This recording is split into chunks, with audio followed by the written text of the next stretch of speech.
It's been a few weeks, we know, but we're back to catch up on episode 10 and 11 of RuPaul's Drag Race Season 18. And that's the Minoritea, so drop the header.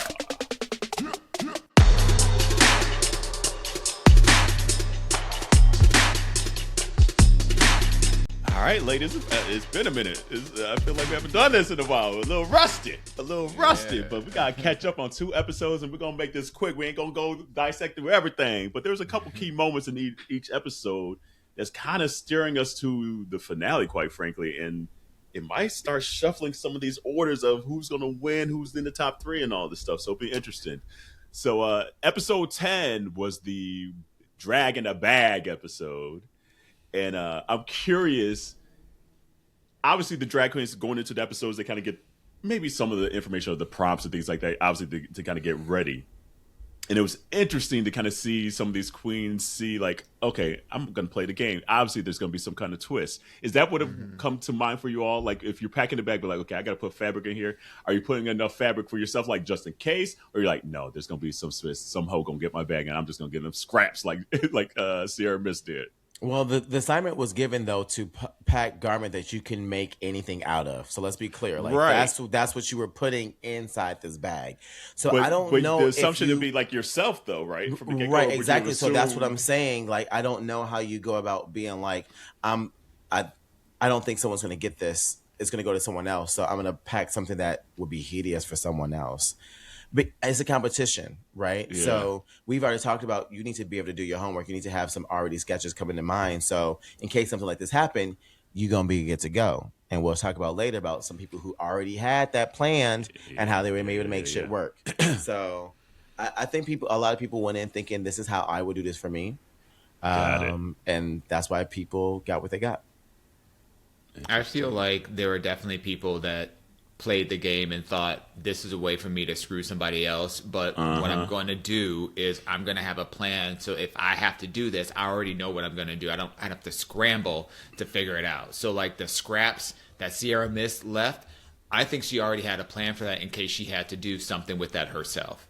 Yeah. But for somebody else to get that and then on the fly try to figure out what am I going to do with these scraps, it's going to be even more of a challenge, but she's already thought it through in case she has to get her own bag. Well, I mean, her bag looked like her look, so.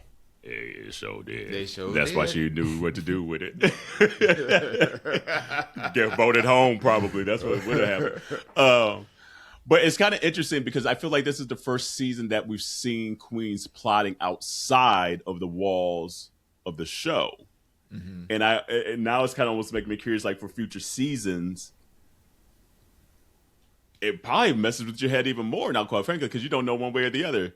And it's just like you almost have to plan for any and everything now for sure. Like if it's going to be scraps, okay, if I'm packing scraps, okay, I know it's going to screw somebody over. But like you said, Dion, I better have a plan just in case we keep our own damn bags and I'm with my own damn scraps trying to screw somebody else over. So it's just like there's a whole nother added layer that I don't think we've seen yet in competition in these seasons, quite frankly. That was I would love to see, and I don't know if it's posted somewhere on the internet, what briefs the queens get. Yeah. You know, because I would love to see, because they're not, from what I understand in conversations I've had with drag queens and whatnot, they don't know exactly whether it's going to be a runway look or a mini challenge look or a main challenge look, but they're given instructions, they're given a vibe, they're giving something to let them know, okay, this is gonna be part of a they might not say it's part of a group, but you might need to have a certain color palette, or you need to pack something that's going to be sporty, or your version of, you know, this kind of a role. And so I would just love to see what is the brief that everybody's talking about that these queens get, you know, so that they know what to pack. And I also have to assume that anytime that they have a brief like that, you almost kind of have to assume there may be some kind of a twist with it. You're just going to have to, because, I mean, history shows us that there's usually something that is the twist that's thrown into every single one of these, or at least a vast majority of these challenges. Especially as these seasons go on. But we'll get to it. But obviously, we get the bags, and some of them were better than others. Was there a certain drag queen that you would want, like from the voted outs, that you're like, oh, if I was in that position, I would want hers? I think I would have gone with the bag that Discord got, honestly, with the yellow. Like, I think the color palette that she had, I think she had black and she had yellow. Like, those are really two great colors. I mean, strong colors. Also being black. I mean, yellow looks good on us. So, I'm thinking what's going to also pop as well. So that probably would have been the one that I would have went for. But you wouldn't have known that from the get-go. So, like, true. I mean, I guess, like, so you're talking about whose bag I would have gone for. Based off of the queen, not necessarily based on what they found in the... What was in it, yeah. Yeah. If I had to go for a queen, I would go... My number one would be Vita Von Teese, because she's a designer, so I know that what she's going to be putting in there is going to be versatile enough, and she's gonna, as a designer, she's gonna think about yards and embellishments and all those kind of things. I think that she would have been less likely to do a sabotage than a lot of the other queens. I agree. Yeah, that would have been mine as well. Yeah, because I wouldn't want an old girl from Philly. What's old girl from Philly with that was the table? That's Mandy Mango. That's the yellow. Oh yeah, Mandy. That's the Mango. Yeah. Oh, see. And she didn't even use any of the yellow. Didn't. Yeah. We'll get to that. So we get to the drag queens getting all that shit, but you know what? We're gonna say, hey, Mama Ru, what you wearing, boo? And we gonna go with this look from this episode here. What we thinking about Miss Mama Ru and this look here? I can't look at nobody but Iman. I'm sorry. Amen. Right. Amen. But when she said almost 70? Looks fucking stunning. Baby. We knock. Everybody pay attention. We do not talk about motherfucking Iman enough. We talk about Naomi enough. We talk about Tyra. We even talk about Veronica Webb even more, I feel like, than Iman. Put some motherfucking respect on Iman's name. This woman is so stunning and aging effortlessly. Baby. It was ridiculous. And this outfit she got on, she like, I'm gonna still outdress y'all hoes too. Don't play with me. I love that the clothes that she had, this look that she had, looked good sitting behind a desk. She's like, I'm gonna show you drama, even if you're not even gonna see half of my outfit. Mm-hmm.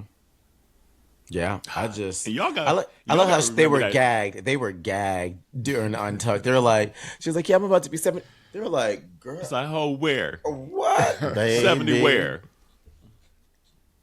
Don't play with her. Like, and people got to remember, Iman was like one of the first black women that I could recall growing up that had like her own like makeup line. Like, I remember the Iman makeup came out. I was like, oh, Iman got her own makeup. Had her own wig line before everybody had the wig line. Like, Iman was out here, like, the entrepreneurial lady as well. Like, so put some respect on Iman's name, this lady. And she gave great commentary the entire episode. She was a great judge. Yeah. That was what surprised me. And I have to say that I've been really impressed with a lot of the judges and how they've been showing up and giving good critiques. Whether we agree with them or not, they've been really delivering good critiques to help these queens really elevate their just their presentation altogether.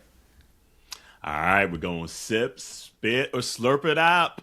Here we go. We're going to start with Miss Darlene Mitchell. And Darlene been playing in our faces. Darlene, she ain't tell us that she went to fashion school. She ain't told us. I know, nothing. That's crazy. It was an Olympia win for me. Yeah. She's an Olympia win of this season because, baby, she, as a dark horse, one who was just like, I don't really know about, like, and go back to check the records. I've been, riding the Darlene Mitchell train for a long time, been supporting a lot of her drag and her campiness and all of that. But there was just something very like just joyful and silly about the way that she does camp. I just really respond to it. Like, this dress was like cute, you know, but it was like the dress and the mulletine wig. It's just like, this is so wrong, but it's so right. Exactly. You know like, the era she's referencing, and you're like, yeah. You're like, yes, like, absolutely. It works. Yep, absolutely. I see that girl. I know that girl. Yes. And it's a point of view. That's what's awesome about it. Like, no one else on that stage could do this. And if anyone else... And it's a unique point of view because the three of us, we're all from the Midwest. We know who this girl is. 1,000%. We went to school with this girl. This girl babysat us when we were 4 years old. She babysat me. Well, you know, I'm just... I know, I'm playing with just saying. Just saying. Like, but we know this girl smoking cigarettes because, you know, she done broke up with her boyfriend at a club, you know, like right 2 minutes before. She's outside and she's pissed off or whatever, but she's about to go in and get another one. Like, we know this girl, and the way she sold it was immaculate. Like, that's not an easy, even though it's a small dress, it's not an easy dress to sew and to make it look flattering on yourself. And she had no non-stretch fabric, which is very, very difficult for any queen to work with. So that zebra print or whatever was, so the way that she used it, as you know, by filling it with stuffing and making it kind of a rouge pillowy kind of effect, that was really, really smart. So kudos to her. I'll sip it. It. It's damn near a slurp for me, just for how campy and silly it is. It's a sip, but it's borderline slurp. I would have liked a little bit more, just a little bit more drag and a little less realness for it to be a slurp for me. You know, like, I don't know, throw like a bunch of rhinestones on it or something. Like, for me, it missed a little bit. It felt a little too real in a way, but that was a sip. All right, and then next to her is Miss Discord, and we got to talk about it. It's PenGate.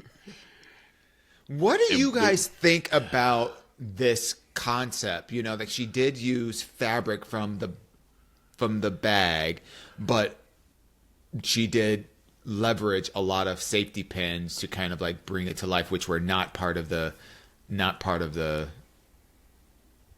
bag. If it was clear, then I say go for it. I mean, the truth is we've seen other girls use safety pins and other challenges to keep their garments together as well too. Like, if we want to be technical about what was in the box, was your needle and thread in the box as well too, bitch? Like, if we really want to go about what's keeping your shit together, was all your shit that you put together with yours in the box as well too? You know, if production was clear and they said, yes, you can, then go for it. I think it was a very kind of creative idea to kind of put a different take on building a garment. So I appreciate that. I definitely understand, however, where the other girls are coming from. They're saying, hey, if there's more pins than there is fabric, so at the end of the day, then you kind of fail the challenge if you think about it, if there's more pins than actual fabric. But I think she really toed the line. She toed the line perfectly. I don't think you can toe that line any better than what she did. And some girls just happy to be mad at her. Yeah. Like, I feel like we will never see it happen again. Yeah. I feel like she's going to be the only one that's going to be able to get away with it. Future seasons, they're going to either put it very clear in the rules or whatever it may be.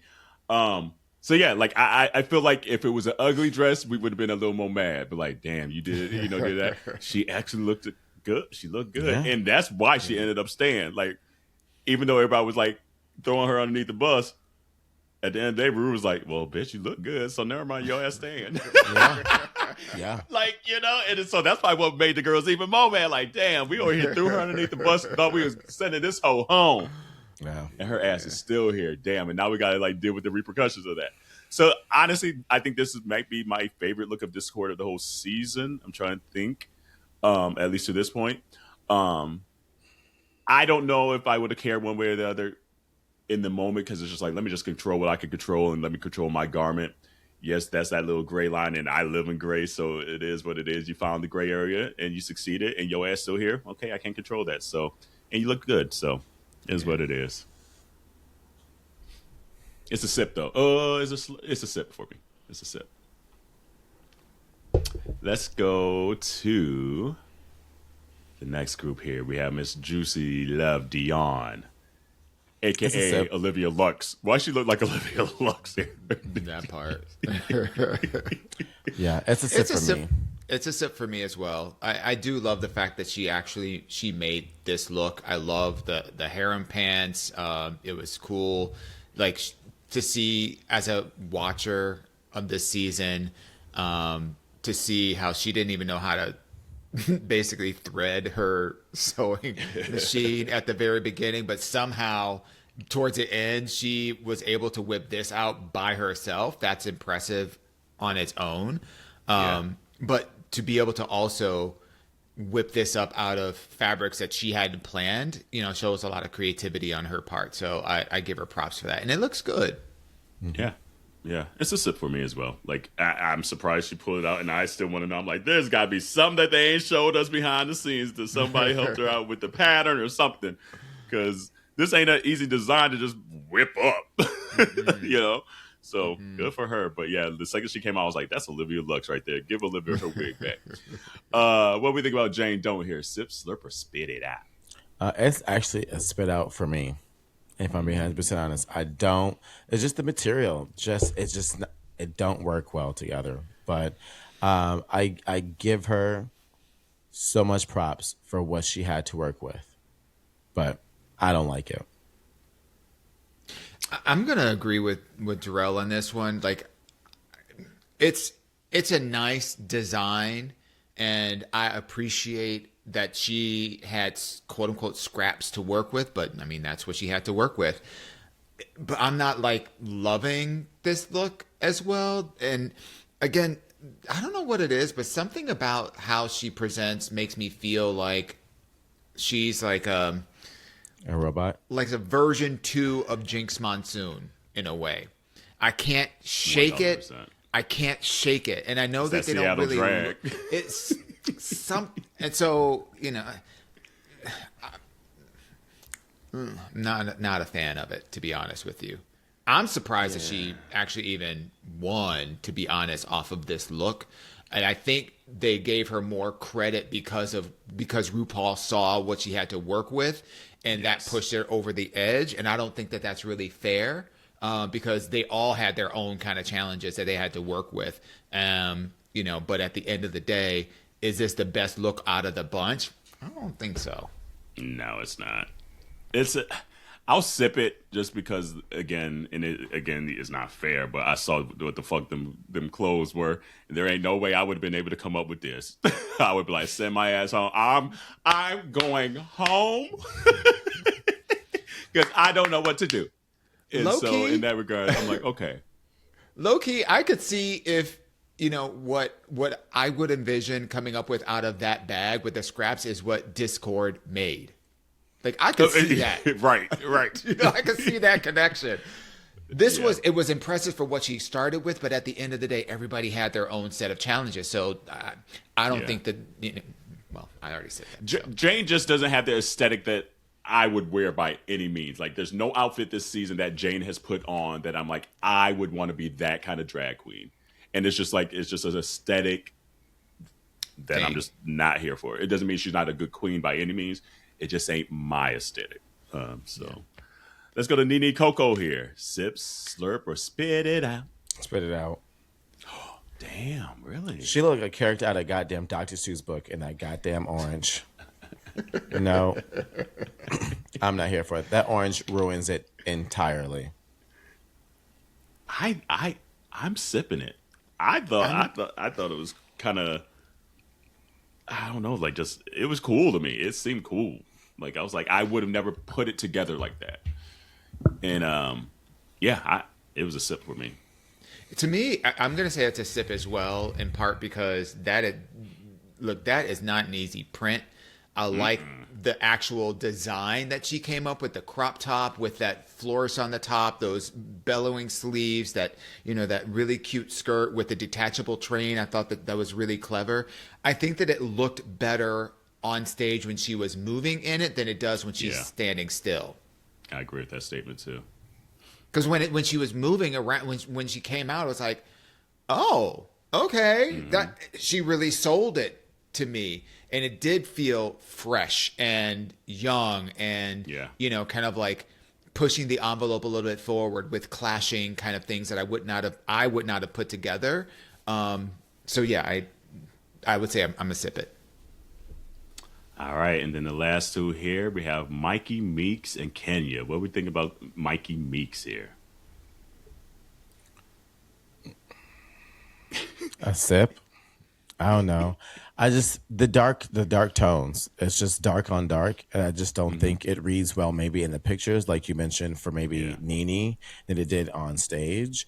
It seemed very safe, but yeah, I mean, it's all right. It's a sip. It's a sip for me too. Like I feel like everything. I feel like every queen, at least for this episode, which was odd, sold everything very well, quite frankly. Which I agree with that. The other episodes, I was not thinking coming to this episode. I was like, oh Lord, another sewing episode. These bitches gonna struggle, and they actually all kind of did the opposite. I was like, well, okay, they got the game faces on in this episode. So again, I don't think it's like the most earth shattering design, or something that I would particularly want to wear. But I thought it looked great on her, and I kind of thought the navy with the black was kind of chic in a weird way. So it's a sip. It's not slurp by any means. I agree. This was a sip for me as well. I thought it was a really hard challenge to judge because I felt like the level of execution across all was pretty comparable. So then you're literally like picking straws or, nitpicking. What I would have loved to have seen, because I agree with you, Jarrell, that like the color palette, I mean, she didn't have a choice. That was the color palette that was in the box. But it does feel a little dreary in a way. I would have just, and again, if it were me, I would have played a little bit more with the proportions of the muff and the earmuffs. Maybe just made them a little bit more oversized, because I felt like, like the size of them felt too real and not draggy, even though everything was in sequins. But I felt like if the muff was really, really big and the earmuffs were also kind of really, really big, I feel like that would have kind of like made it a little bit more draggy in a way. Whereas this looks like an outfit that an influencer will wear, for some Instagram photos in Aspen. Truly. You're right. Like, and I think that's a good point. It's just like, drag queens, just remember you're a drag queen. Drag it up, bitch. Drag it up. It doesn't have to be reality, especially on a TV show. If you want it for your Instagram, okay, look like fish all day.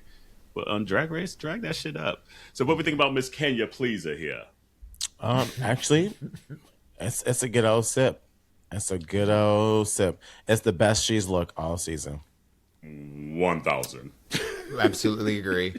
Like, for once, I have no notes. I have no notes. It was a shock. When she came out, because based off of the other things that she's done, expectations were not even on the floor. They were in the basement. And when she came out with a full ass whole look, and we all saw the drawing that she showed Rue. I'm like, there ain't no goddamn way she knows how to sew like she knows how to lip sync. That's what I was talking. Well, I was thinking about. So right, this was a surprise, and her face was beat.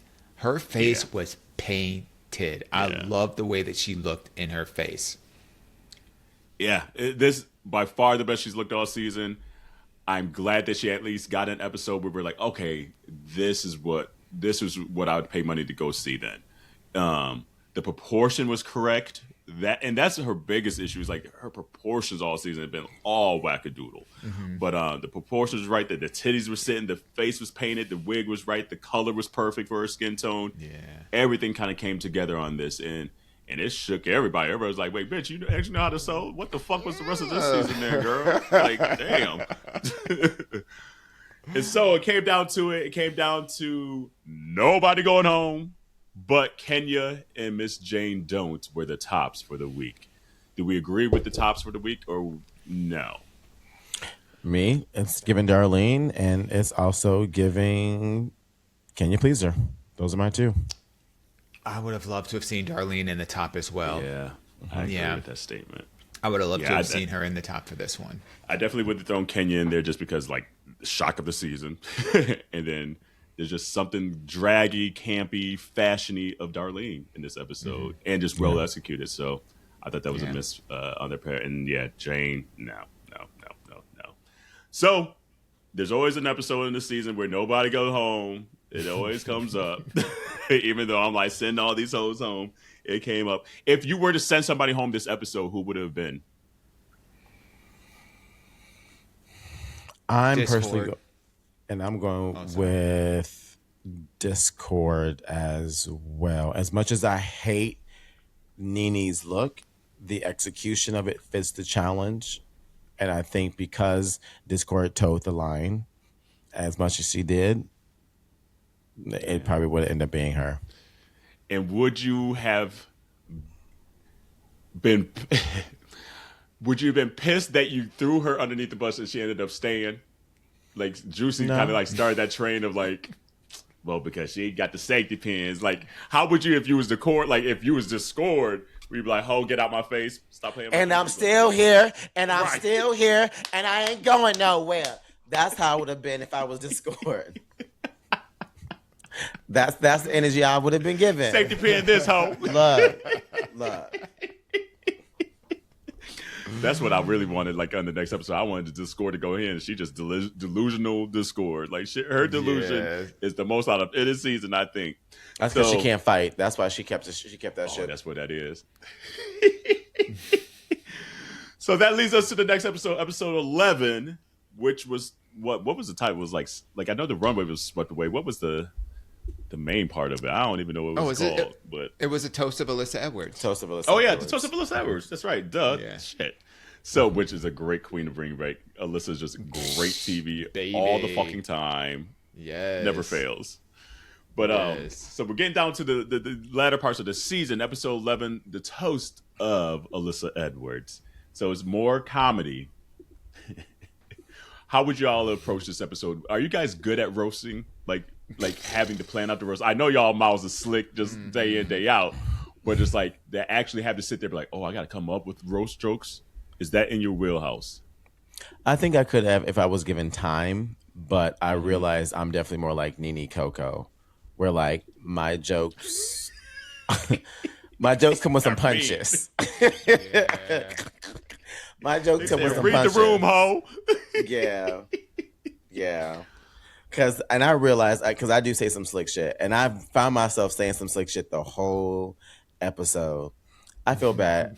And here's the thing. Kenya please made a comment about like, oh, thank you for giving me the opportunity to chase my dreams. I was like, girl, you ain't chased nothing.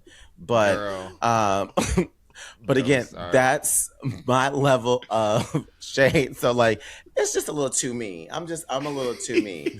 I understand why some people want to fight me. I'm a true Capricorn. I'm a true Capricorn. I'm gonna go all the way over there. Like I didn't figure out how can I say this with my words and get that jab up in there. So yeah. I think I would do pretty well. I don't think that I would have like a killer set, but I think that I would do well. I think that I would approach writing my jokes in two ways. I think one, I would create a character outside of my drag persona, so that there's a story with it. And then I think the other one is I would kind of rely on stuff that people are familiar with, so I can get them involved. So I would, you know how like in a roast they'll say, like RuPaul is so old. How old is she? Da da da da da da da da. And then just do like a whole bunch of those. Like I'll do an initial set of like some stuff with some storyline, but then land with like one of those things where people know what to expect, and you just keep hitting them with it and just going, and so that it's like you can't tell me that I don't have jokes because that's the joke, you're in on it. So I would be a little bit more strategic with that. I'm not a really good storyteller in a way because I just am too damn long-winded to get to the fucking point. So you just gotta like go, with what you know you can do and what you can execute in those kind of things. How about you? Like what do you think that you would? Roasting is just not like my natural thing. Like I'm not the most mean-spirited human being on earth, and like I wouldn't know. It would either be like way too needy Coco, or it would just be like not funny. And so I would have to find a way to either maybe be like a character and let the character kind of speak and find that nuance, or almost had to set it up, how old is she kind of thing, and go that lane. Like, I was sitting there thinking the whole episode, I was like, how would I approach this? I was like, this might be the hardest episode for me. Just because I think, and I don't know if I'm the funniest human being on earth, but like, I'm kind of almost like situational in the moment. And so I would almost have to almost lean like Darlene and just be completely silly, doesn't make sense at all, but lean all the way into it, because I'm willing to lean all the way into silly. To go there. Exactly. But for it to be setting up jokes would be very hard for me, actually. But I think the cool thing about this, though, being later in the season, is that you have 10 weeks with these queens to start thinking about these things as well, too. Like, there's normally always a roast, you know? And so there's very easy ways for you to kind of find little things that, like, oh, this would be good to kind of put out there. Like, especially the things that y'all get off camera or, like, in the dressing room, like those little sly little things. I mean, like, because Fizz literally was like, you be good at this. And I was like, well, how would I go about doing it? Like, for instance, like Nene Coco's name, like Coco. I'm thinking, okay, black, you know, brown. So I'm like, damn, I wonder if Nene Coco know who her daddy is, because that's a black ass last name, you know, or like saying some shit like that, you know, or like, you know, can you please him? Like, that's the man in the dress. I can please him, but I don't know who that her is, you know, like saying like, you know, like I think there's just like little things that you can really just kind of pick up on that can you can start finding jokes that kind of write themselves a little bit. But again, once I said a couple weeks ago, shout out to my friend Peter. Years ago, I took improv classes, so I've learned on how to kind of pick up on those little things. But and I think that's the note of the season. That moving forward, okay, add that improv class to your sewing class. Thursday nights at 7 p.m., please. Thank you. It makes a difference. Because even like if you plan a set and something's not going well, the ability to be able to laugh at what's happening, like when Discord's wine glass falls, that was the perfect opportunity, you know, for her to like just take some of the heat out of the air and just make fun of that. And I feel like a lot of queens just don't recognize how, you know, how present they can be and what being present even means. It doesn't mean that you just are aware of what's going on. It's like being aware and being able to have a wink, wink, nudge, nudge about everything that's going on. You know, like, you know, Mandy Mango being at table and being like, damn, here at Mandy Mango, this goddamn table spit my drink or some shit like that. You know, like, where Mandy come from? You know, like the ghost of Mandy Mango here trying to ruin my set over here. You know? That would have killed. Like, I think I would be good if anything, those in the moment moments. Like, I don't think I would be freaked out if something went awry. Like, I don't think I'd be such a stickler, be like, oh, I have to say this on the card just like this, and if it doesn't go, oh my shit, you know. I think that would probably be my strong suit more than anything, being able to catch in the room in that moment and coming up with a couple things to be able to input for sure. Or if something doesn't hit, be able to say something funny in the moment, be like, well, damn, that wasn't it, you know. But the whole setup and flow of it, that I would have to definitely try to find the angle that is just like, okay, how do I be myself? And it doesn't feel like Carell is trying to be funny. Which is what, like, we could kind of get into it, like, which is like, I think why Darlene did so well, that is like, no one else could have done that on the stage. It didn't even have to be necessarily that funny, but she leaned into what Darlene is. And that's all Rue wants people to do. The entire, like, if you don't know anything else, make Rue laugh any way possible and lean into what makes you you. And the stupider the better. Like, when she said it's not a split, more like a splat, I cried. I was like, that shit is so goddamn funny. And it's because it's so stupid. It's so stupid. Well, here's my thing. I love Darlene. I think that form of humor falls under kind of like that stupid humor that like Will Ferrell does. And to Carell's part, not many people can do that. It is not my form of comedy. I thought of you when she was doing that. I was like, Carell's going to hate this. I don't care for it. But here's the thing. I loved it because of the fact that she just leaned into it. I don't think that was her being intentional. She was just like, this all I got, so I'm just gonna do it. What? I feel like people like Real Pharaoh who they play into it. They're like, that's how I'm going to be. You know, it's a choice. And she's like, I'm just leaning into it. That's all I got, and so I'm just gonna give what I got. And I just appreciate that. And I laughed a couple times.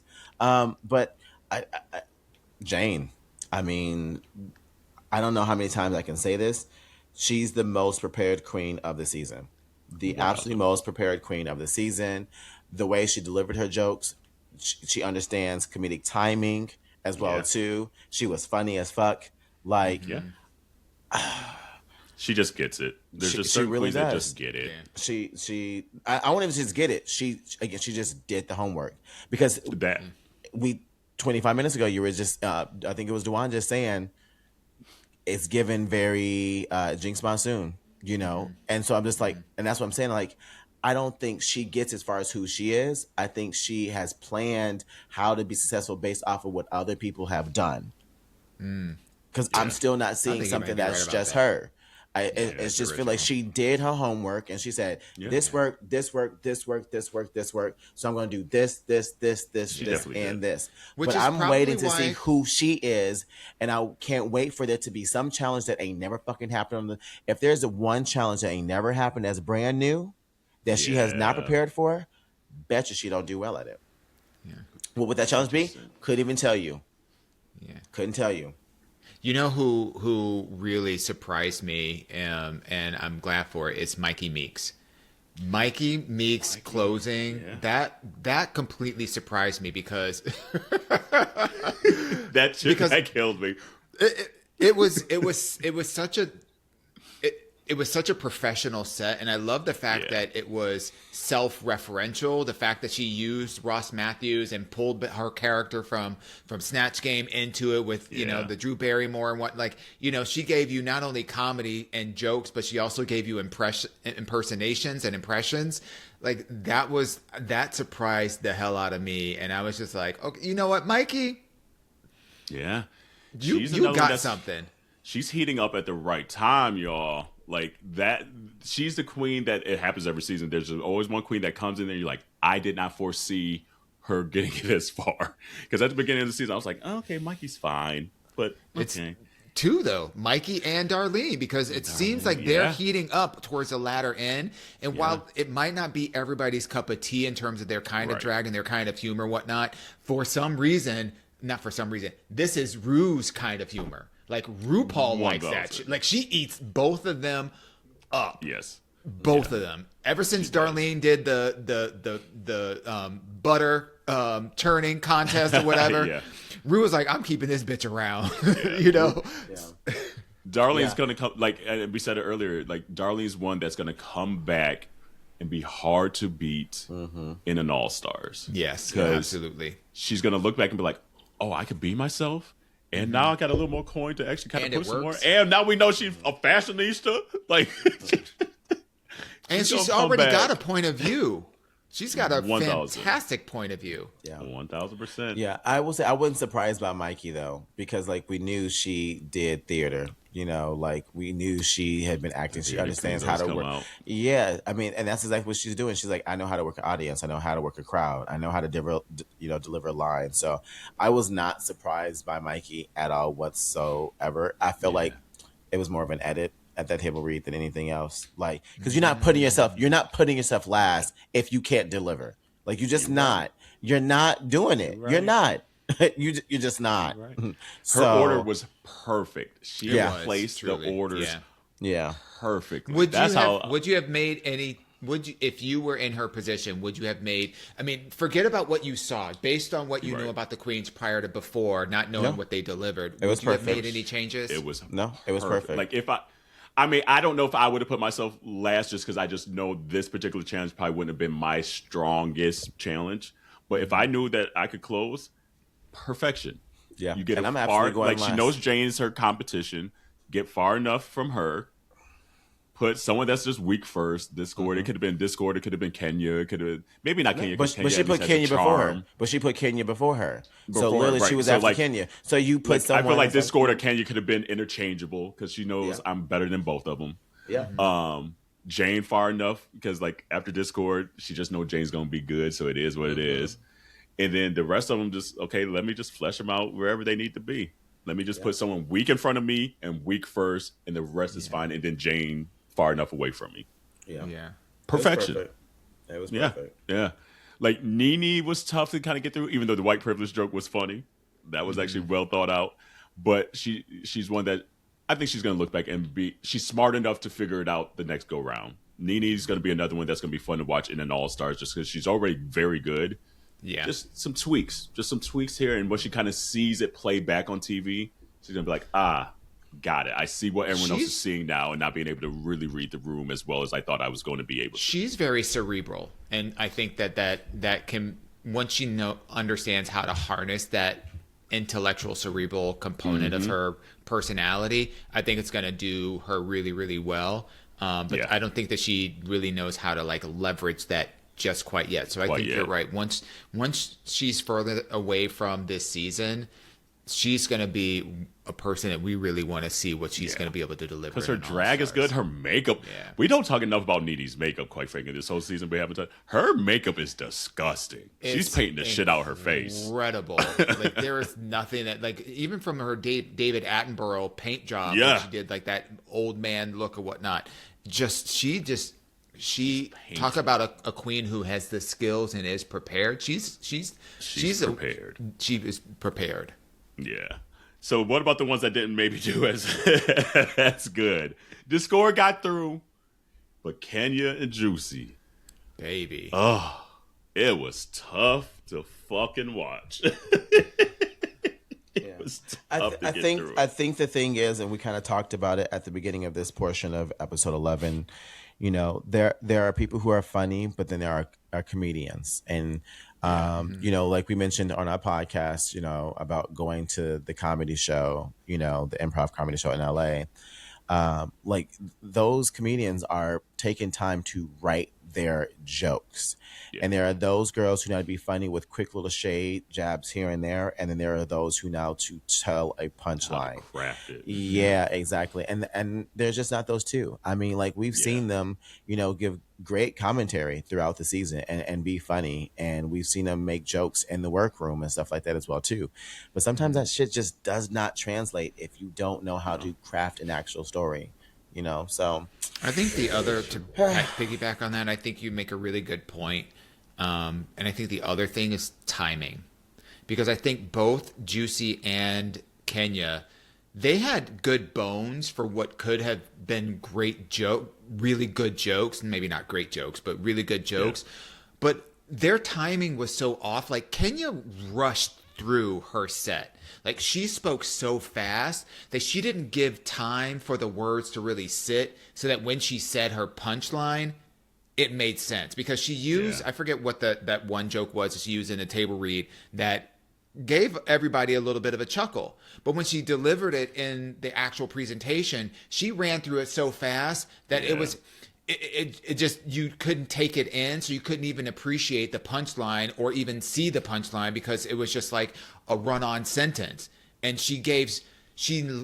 I think they both suffer also from maybe a cult of personality, in the sense that they lean so heavily on the one thing that they do well. You know, like Kenya has personality, she has charisma, she has presence, and she thought that was going to really carry her through this competition.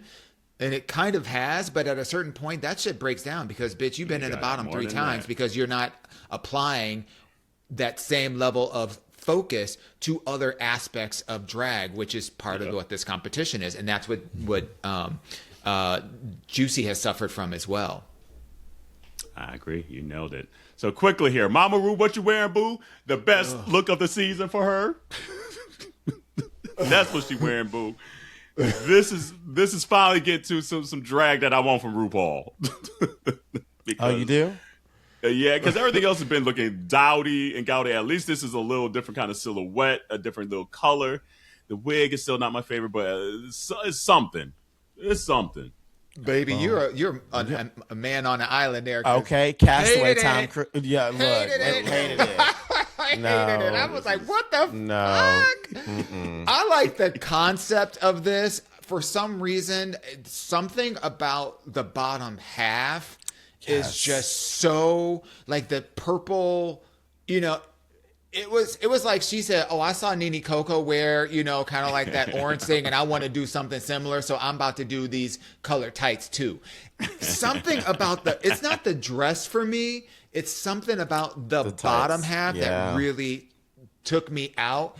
And also, I'm not crazy about that rainbow bright wig that she's wearing. Like, Your wigs hated are it. so invented. Yeah. Spit it out. Spit it out. Spit it out.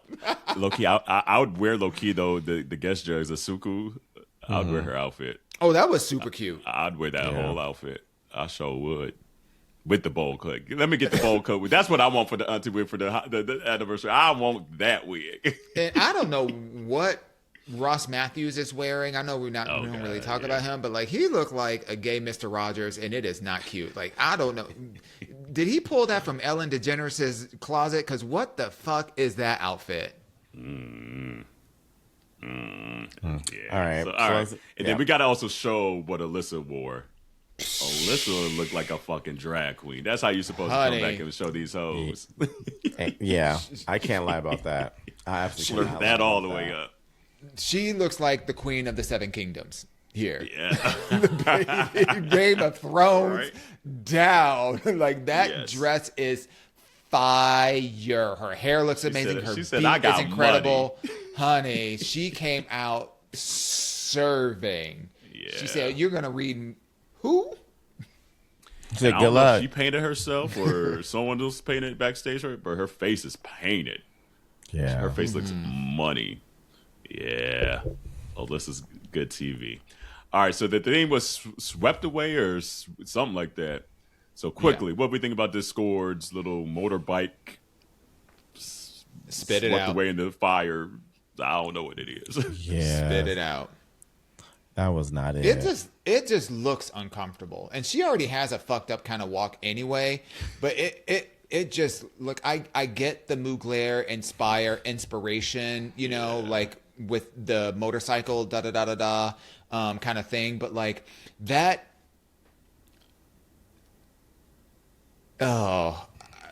I don't even have the words. She looked like a bootleg Christina Aguilera. She looked like a bootleg Christina Aguilera. Like, this is something that she would try to like revive her career with, being like, look at me. Christina already looked like a bootleg Gaga. So damn, it's the bootleg of the bootleg. Well, I mean, to be fair, Christina came out first before Gaga. Like I said, she looked like a bootleg Gaga at the point. But this is looking like a bootleg Gaga as well. So yeah. I don't know.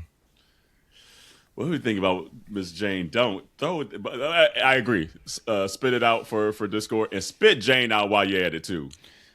Yeah, I get the Erte reference. The way that she does drag is, and I said this before, she draws inspiration from like these fashion moments, you know, particularly like, you know, these 40s, 50s, and this is like 1920s with like Erte, with these beautiful like sinewy kind of like fashion illustrations and designs and whatnot. But it, to me, just feels more like a fashion archive than it does drag. If I need 45 seconds of explanation to understand this, I don't like it. Me either.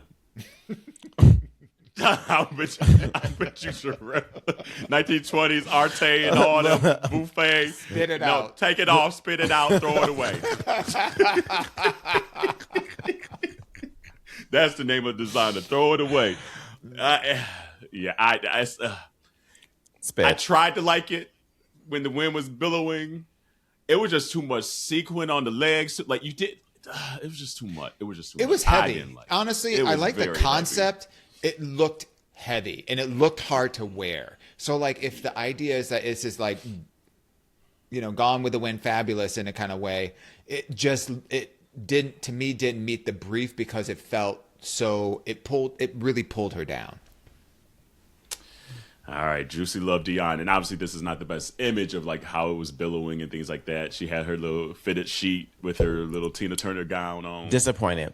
absolutely disappointed. Why you go all season not doing like a little body leotard moment like this? We had been giving her props, being like, she's wearing garments, she's using fabric, and then we get this, and I was like, God damn it! Like, ugh! I was like, you were doing so great. But to be fair, this is the first time we've rooting seen her for you. right.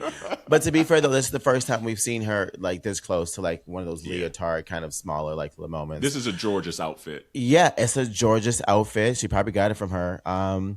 It was a cute parachute.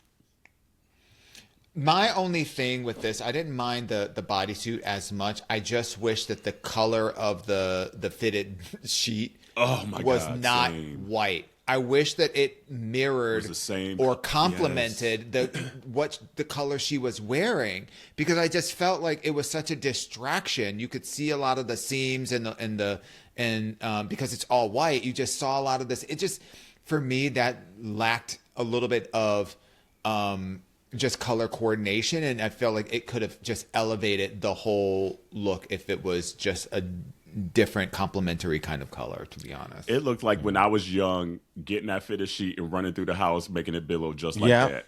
Yeah. That's what it looked like. Mm-hmm. Yeah. I was like, oh, I did that before. Okay, I got it. I get the reference. Which is surprising based on all the other things that she's brought to the runway. I would say that, this she ran out of time on this week.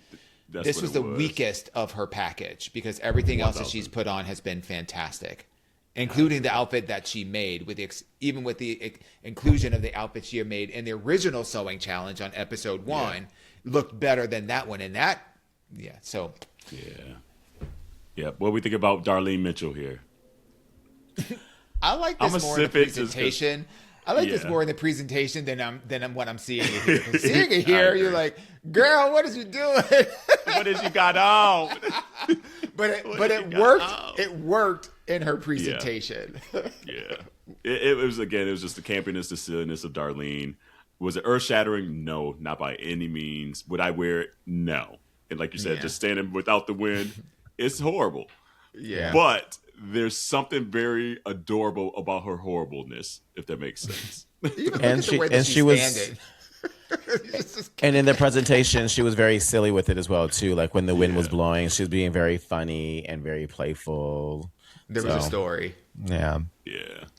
What do you think about Nene? I liked the concept of this, and again, it feels very cerebral. I love that she brought out she had the urn and had the ash, and it was the black and white polka dots, and so I kind of like that she played with it. I just felt like her outfit should have been more wind blowy than the props that she had. Is my only critique. I agree. I absolutely agree. I'm sipping. It's borderline slurp. I love the fucking outfit. And I loved when it was creeping up and it got I'm glad that Rue called out the garter belt, because I was like, that was fucking sexy. I was like, the way it just looked, I was like, that's fucking fire. I'd wear the shit out there. I will say, out of all the looks, this is the more fashion look of them all. Oh, absolutely. Of them all so far. But as far as the assignment go, as far as blowing or in the wind, it didn't give that. She probably should just even made the tool that she has on the side, made that long and billowy. That's what has solved it, and it could have still been soft enough for the look. All right. We talked about Can You Please in the last episode, how she redeemed herself. And then fell off the cliff. Sip, slurp, or spit it out. I don't even want to acknowledge. I don't even want to acknowledge. Can we add another one? Can we just throw it up? Yeah. Because, baby, what? First of all, first the fuck of all. I feel bad. Them, Timo wings were such a disappointment. Because, bitch, you big. You can't have these little micro wings behind you and think that that's drag just because you got 3 little spokes of them. Those, if you're going to do that, and that's going to be the main thing, make them motherfuckers as big as a house. They should have been a train behind her. And she doesn't understand proportions for her body, because why do you have these wings behind you and then have these long ass bell sleeves that basically cover up the glitter and the glamour of the wings. Yeah. And these Powerpuff, like she Afro said, I rock puffs that she had. and stuff with my Afro puffs. I'm like, girl, get out of here. Get this off the screen now. I will say this. I know a couple weeks ago, I made a critique about one of her looks. I feel like maybe she applied just for the fuck of it and didn't actually think she would get on, because a lot of her clothes have been there hasn't been enough fabric to fit her body shape, and it has not been designed in a way to fit her body as well. And a lot of what she's been doing has been feeling rushed, like a half of a concept. I understand the concept that she was trying to give, but it was almost like she was busy. She was like, oh, well, gotta go over here and do this. Like something else came up and she just left it where it is and just said, fuck it. Like I don't feel like this, she truly gave like a whole effort into this outfit. It feels very thrown together, and that's why it looks the way it does. Like it was, I'm not sure if you watched the What You Packin' that Michelle does on YouTube with the drag queens up there. They get voted out. And in that, and it's good. I love it. In that piece, she was Kenya was talking about like how she got into drag because she saw Latrice Royale. And I'm like, and I've said this a couple weeks ago, like that's the drag queen she needs to emulate. Like, because Latrice dresses so well for her body type and everything. So like, if that's who inspired you to get into drag, you need to study a little harder, because the proportions of her and everything, the colors that she wears is so good. So go back to the drawing board. And again, I think she's probably spent so much time being Lizzo that she does not know who Kenya is. And so I think she's going to look back at this season and go back, okay, I need to maybe not do Lizzo as much. Yes, get your coin, because if that's your money maker, get your money. But also take time, just be like, at the end of the night, be like, okay, what would Kenya wear though? Okay, I know this is Lizzo and all this stuff, but what do I truly want to wear? What looks good on me? What makes me feel pretty? What makes me feel good? What makes me feel fierce? Go back to that last week's episode where you had the proportions right. Study that again, because once you get that, you have everyone. You're charming the fuck out the room. You charm everybody. You got that down. Know who you are though. Now she needs growth. She needs growth, and I think it's going to take a good 2 years for her. Yeah, because she just needs to put. She has the goods. The great part about it is we've seen that she is capable, but it does fall short in the execution, and I don't think because she has a very clear point of view of who she is as a drag queen, outside of I just want to wear clothes and look pretty, or I want to dress up like Lizzo, because she doesn't have a very personalized, internalized point of view. It shows up in her drag because she does not have a signature look. You can't say, oh, that's something that Kenya would wear. With a lot of the other queens, you could picture like, oh, I can see so-and-so wearing this. This is what they would wear. This is how they would put this together. But with her, it's kind of like it's all over the place. So she needs to cook for a little bit more. And then let's end with Mikey here quickly. It's a sip. It's fine. Yep. It was fine. Yeah, beautiful gowns. Beautiful gowns, yeah. Like, I mean, you can't win every week, I guess. So it came down. It came down to Juicy and Kenya in the bottom. Did they get it right? Yeah. Yes. They got it right. Yeah. Yes. And then we saw Miss Kenya sashay away. And it goes to my question now. We've seen Juicy in the bottom. Hold on, we forgot to talk about the winner though too.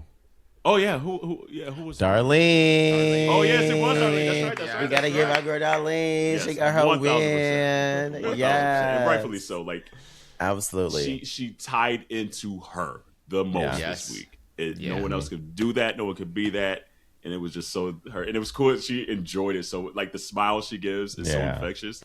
You're like, oh damn, and all the girls were happy for it too. Like that's the thing that I love is when somebody wins and then the girls are also rooting for you. Like she's gonna be Miss Congeniality this season. I think so. Miss Congeniality. Yeah. But so yeah, shout out to Darlene. Sorry about that, boo. But Kenya sachets away. But it goes to the question: Juicy's been in the bottom now 4 times, and we know nobody could beat her in a lip sync, even though she's not the best drag queen of the season. She's probably going to get in the top 3. Do you agree or not? Or is there someone that's going to be able to get her out? Yeah, I think what was this her 3rd time in the bottom, and then she had the lip sync for the other one. So she's lip syncs 4 times. This is because I think this is the 3rd time in the bottom, and then she had the lip sync for the win with Mia Star, because Mia and Star and her had to lip sync for the win, and they split that win. So, but regardless though, this is 4 times having to lip sync. Yes, having to lip sync. It's 4 times having to lip sync, and she's won essentially every single time. So I have said it a couple weeks ago.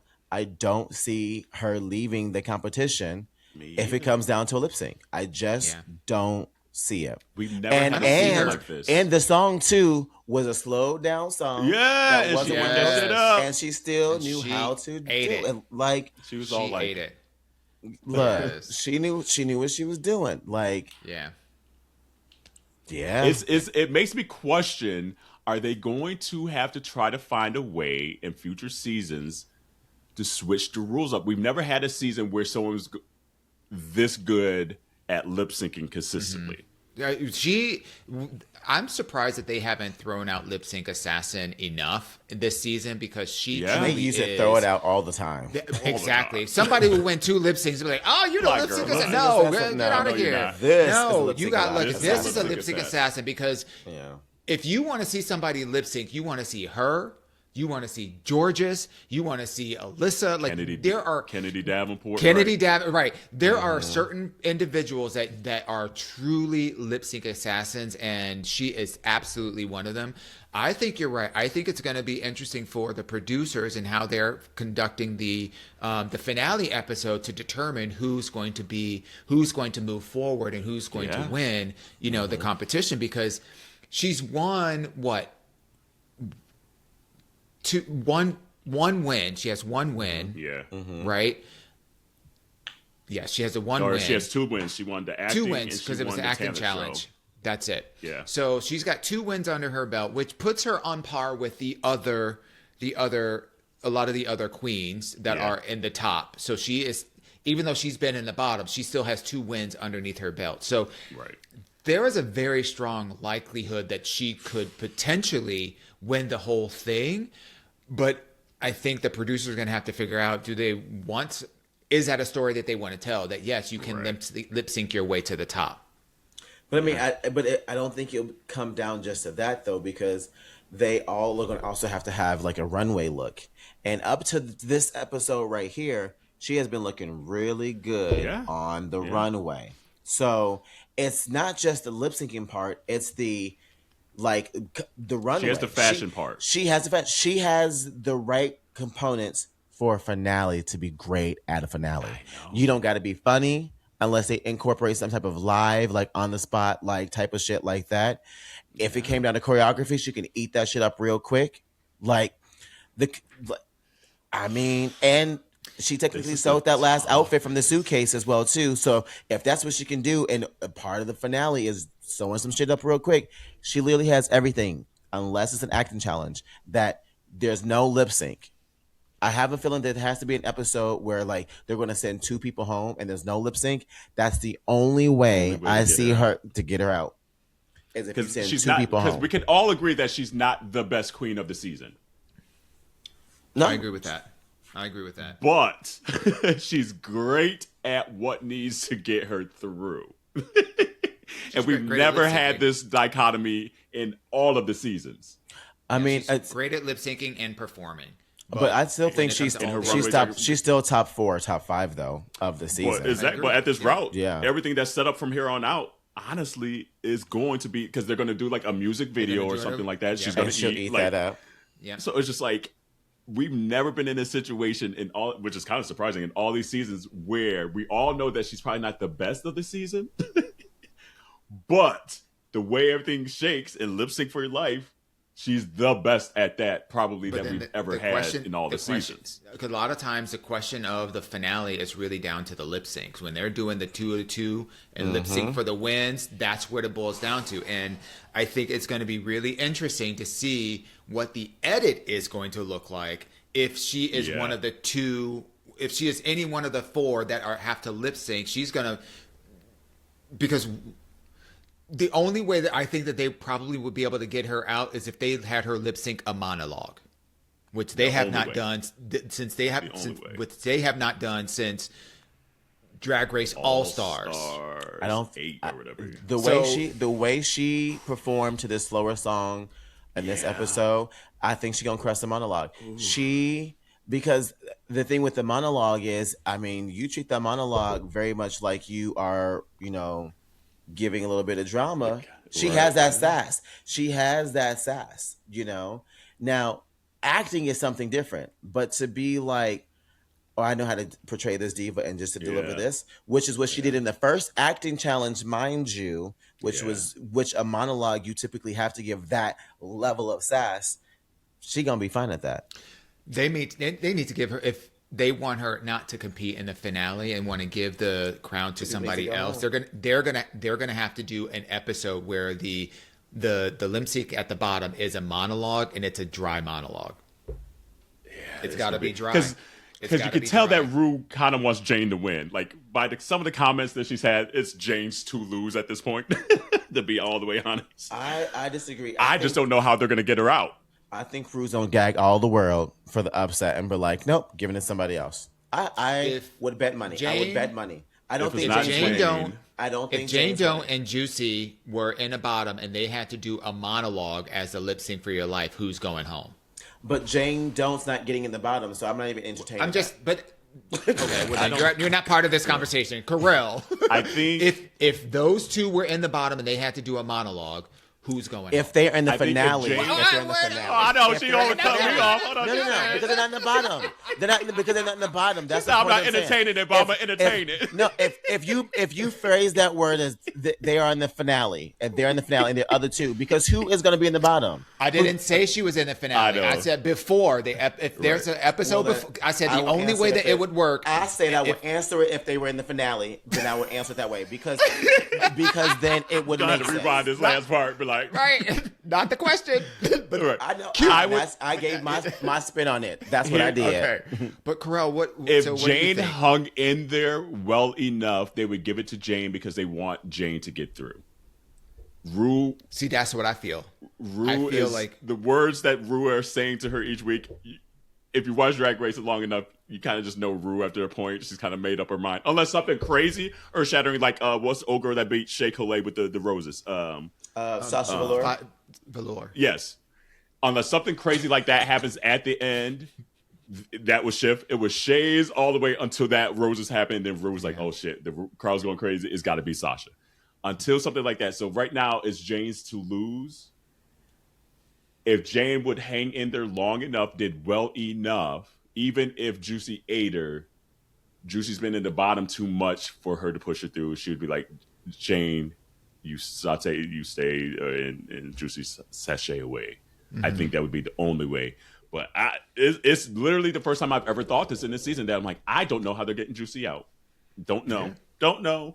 And sorry to everyone else out there. Sorry to this man. I mean, to be honest, like the only way that I could realistically see them getting her out before the finale episode is, again, if they have a monologue and it's something dry. Maybe it's something from, some obscure Cher monologue from her, from like, I don't know, one of her old movies in the 80s and blah, blah, blah, blah, blah. But like, I don't see, if they put Jane Don't and Juicy at the bottom, I don't see Juicy being able to outdo Jane in the presentation of a monologue where there's no dancing. You are just acting. You're giving. So who's the top 3? Who's the top 3 now? I'm going Jane, Darlene, and Juicy.